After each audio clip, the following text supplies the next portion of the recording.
Salve, salve, Cateia, professor Gustavo Lobão na área. Vamos falar sobre magnetismo hoje, tá? Bom, falando em magnetismo, vem na nossa cabeça automaticamente ímãs, tá? Mas o que são ímãs? Ímãs são materiais que têm a propriedade de atrair outros materiais ditos ferromagnéticos. Os ímãs podem ser naturais ou artificiais. Nós vamos nos pautar aqui aos ímãs artificiais, tá? Mas para pautar aos ímãs artificiais, tanto aqueles ímãs permanentes que nós encontramos aí em ímã de geladeira, alto-falantes, dentro de HDs, etc., eu preciso compreender algumas propriedades do magnetismo, tá? Primeira delas é que um ímã sempre vai apresentar dois polos, o polo sul e o polo norte. Em todos os casos, ele apresentará polo sul e polo norte. Então, a primeira coisa é que existem dois polos. Então, falou em ímã, eu preciso entender, né, que existem dois polos. E esses polos não podem ser separados, ou seja, não existe monopolo, tá? Não existe monopolo. O que seria um monopolo? Eu consegui separar esses polos, tá? Então, não existe monopolo, tá? Então, eu preciso ter isso daí em mente. Monopolo não existe. Ou seja, se eu pegar um ímã e dividir esse ímã no meio, quebrar esse ímã, o que vai acontecer? Se eu quebrar esse ímã no meio, surgirão dois novos ímãs muito bem definidos. Se eu quebrar eles no meio novamente, o que vai acontecer? Novos dois ímãs surgirão de cada ímã que eu quebrei, e assim sucessivamente, tá? Eu não consigo ter essa divisão e ficar bonitinho separado aqui. Ah, esse daqui é o polo sul e eu quebrei o ímã e aqui eu tenho um polo norte. Isso daqui não existe, tá? Se eu quebrei o ímã, aqui eu vou ter um polo sul e um polo norte, e nesse daqui é a mesma coisa, um polo sul e um polo norte, tá? Então essa é a primeira ideia. Não existe um monopolo magnético. Outra ideia é que se eu aproximar ímãs de mesmo polo, eu vou ter uma força de repulsão. Então esse ímã vai repelir este daqui. Então sempre vou ter uma repulsão. E quando eu aproximo os ímãs com polaridades distintas, eu vou ter uma força de atração. Tá? Essa é a interação. E essa interação se dá através de um meio. Esse meio nós vamos chamar de campo magnético. Tá? Então, quando eu tenho um ímã, todo ímã ele possui um campo magnético. Tá? Esse campo magnético do ímã ele é representado por essas linhas, assim como quando nós trabalhamos com as cargas, essa daqui é uma carga negativa, e aí nós trabalhamos com as linhas dessa carga negativa, e quando se aproximava de outra carga negativa, elas tinham essa interação com o campo elétrico. A mesma coisa se dá com o campo magnético. Então eu tenho esses dois ímãs e eu tenho aí essas linhas de campo, tá? Eu consigo determinar a direção muito bem dessas linhas de campo da seguinte maneira: se eu colocar um ímã, pegar esse ímã aqui e colocar ele nessa linha, pum, a ponta do ímã, essa ponta norte do ímã vai estar sempre apontada para o sul, tá? Então eu consigo determinar colocando o ímã num ponto qualquer, ele sempre vai estar tangente a essa trajetória, com a ponta norte do ímã apontando para o ponto norte da bússola apontando para o sul do ímã, tá? Ela vai se alinhar dessa maneira aqui na minha linha de campo, tá? Então sempre vou ter esse alinhamento. Por isso que quando nós pegamos uma bússola e a bússola ela tem lá essa divisãozinha muito bem aqui, sempre pintadinha aqui onde está o polo norte, tá? Esse polo norte da bússola, ele vai se alinhar com uma linha de campo, e essa linha de campo ela vai estar apontando para onde? Para o polo sul. Muito bem, para o polo sul. O polo sul magnético. E o polo sul magnético se encontra no polo norte geográfico, tá? Então por isso que a gente colocou a bússola, ela apontou para o norte, a gente fala, o norte dela tá determinado numa tal direção. Então aqui a linha de campo, eu vou ter minha bússola alinhada certinho nessa direção, tá? Só que eu tenho que lembrar, esse polo norte da bússola, ele está alinhado com a linha de campo que sai do polo norte magnético para o sul magnético, que nós atribuímos aí ao Polo Norte, mas nós ainda vamos falar sobre o magnetismo terrestre. O que é importante de saber nesse momento é que existem essas linhas de campo que saem do Polo Norte do ímã e vai para o Polo Sul do ímã. Sai do norte do ímã e vai para o sul do ímã. E se eu colocar uma bússola, essa agulha, né, da bússola vai se alinhar com esse campo. E que se eu aproximar dois polos de mesmo, dois ímãs com o mesmo polo, haverá uma força de repulsão, polos distintos, uma força de atração. O que vai determinar se um campo é um campo uniforme ou não é a distância que eu tenho de uma linha para outra, tá vendo? Como eu tenho distância de uma linha para outra, é essa distância de uma linha para outra que vai determinar se esse campo ele é um campo uniforme ou não. Tá vendo que aqui, ó, eu tenho distâncias variadas. Logo bem mais próximo do ímã, as linhas estão bem juntinhas. Quanto mais separado, mais distante, mais separadas elas estão. Se eu quiser analisar e fazer um estudo mais preciso, eu preciso ter essas linhas com espaçamento constante, ou seja, linhas paralelas entre si. Então, boa parte dos nossos estudos se dará com linhas de campo dessa maneira, onde eu tenho um campo magnético uniforme, tá? Esse tipo de ímã é chamado de ímã de ferradura, e eu tenho as linhas de campo saindo do polo norte para o polo sul, muito bem definidas entre elas.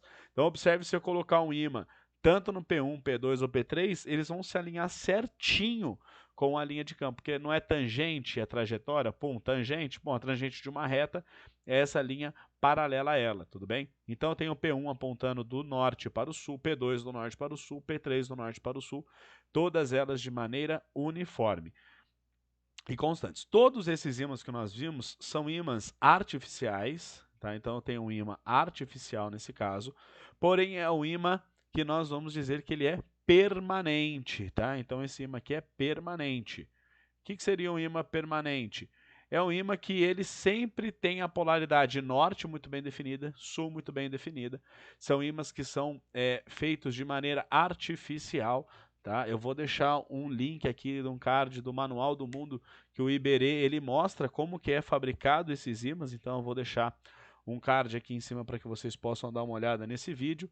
Mas o que é interessante para nós é compreender os efeitos magnéticos de quando eu tenho uma corrente elétrica percorrendo um fio. Ørsted notou o seguinte: algumas coisas, quando variada, elas atraem os materiais. Então, esses ímãs e tudo mais atraem materiais ferromagnéticos, movimentam essa bússola. Mas outra coisa também movimenta? Sim.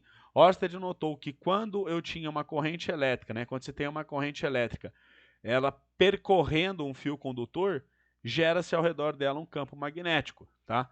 Então esse experimento aqui é o experimento de Ørsted, e ele diz o seguinte: todo fio condutor, quando percorrido por uma corrente elétrica, gera ao seu redor um campo magnético, tá? Simplesmente isso, simplesmente pelo fato de eu ter um pedaço de fio, tá? Um fio condutor, e aí sobre esse fio condutor eu faço passar uma corrente elétrica. Quando eu tenho uma corrente elétrica passando por esse fio condutor, ao redor desse fio vai gerar um campo, tá? Um campo magnético ao redor desse fio, tá? De que modo que a gente consegue determinar essa corrente? Através da regra da mão direita. Então, pela regra da mão direita, nós temos o seguinte: a corrente elétrica está percorrendo um fio, tá? A corrente elétrica percorre o fio, e eu vou analisar o sentido desse campo fazendo o quê? O fechamento da minha mão. Então, o polegar está no sentido da corrente elétrica, tá? No fio condutor, e o fechamento dos dedos vão me dizer o sentido do campo. Então, eu tenho aqui o polegar e o fechamento dos dedos aqui vão me dizer o sentido do campo, que nem aqui, tá? Ó. Corrente elétrica passando, então o meu polegar no sentido que a corrente elétrica está passando, e eu vou fechando a mão com os meus outros dedos. Então eu vou analisando o sentido do campo. Então eu sei que ao redor desse fio tem um campo condutor. Tudo bem? Então, basicamente, Ørsted notou o seguinte: se passou corrente elétrica, eu tenho um campo, e esse campo foi determinado dessa maneira, pela regra da mão direita, tá? Então, isso daqui é a regra da mão direita. Serve simplesmente para nós descobrirmos o sentido do campo. Se esse fio condutor ele passa eletricidade, ele passa corrente elétrica, gera um campo, eu consigo fazer uma análise se eu pegar uma fatia muito pequenininha desse fio, tá? É um tamanho tão pequenininho que eu vou chamar isso aqui de delta L, tá? Então imagina que isso daqui tem um fio de comprimento L, e eu quero pegar um pedacinho dele muito pequenininho, que nós vamos chamar a esse delta L. Como que eu consigo analisar o campo que ele gera?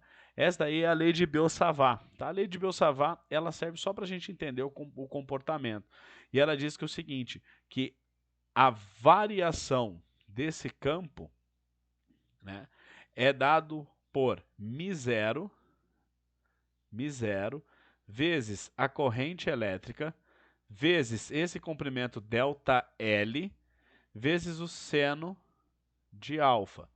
Tá? Esse seno de alfa é esse ângulo aqui, ó, entre um plano. Imagina que eu vou lá e secciono esse fio aqui e faço passar um plano sobre ele. Tá? Então eu tenho lá um plano passando aí por esse fio. E esse fio está aí embutido nesse plano aqui. Tá? Então essa parte aqui é a parte que ele corta o plano. Se ele cortar o plano com ângulo alfa, esse daqui é o seno de alfa, está aqui. Então é a partir desse plano que ele cortou. Ele tem uma certa distância, tá vendo? Do fio até o ponto P, onde eu quero analisar esse campo. E essa distância aqui nós estamos chamando de R. Então, esse vetor B, que é o campo magnético, é dado por μ0 vezes a corrente, vezes ΔL, vezes seno de alfa, dividido por 4π vezes R ao quadrado. Qual a unidade de medida? A unidade de medida do campo magnético é dado em Tesla, em homenagem ao físico Nikola Tesla. Tudo bem?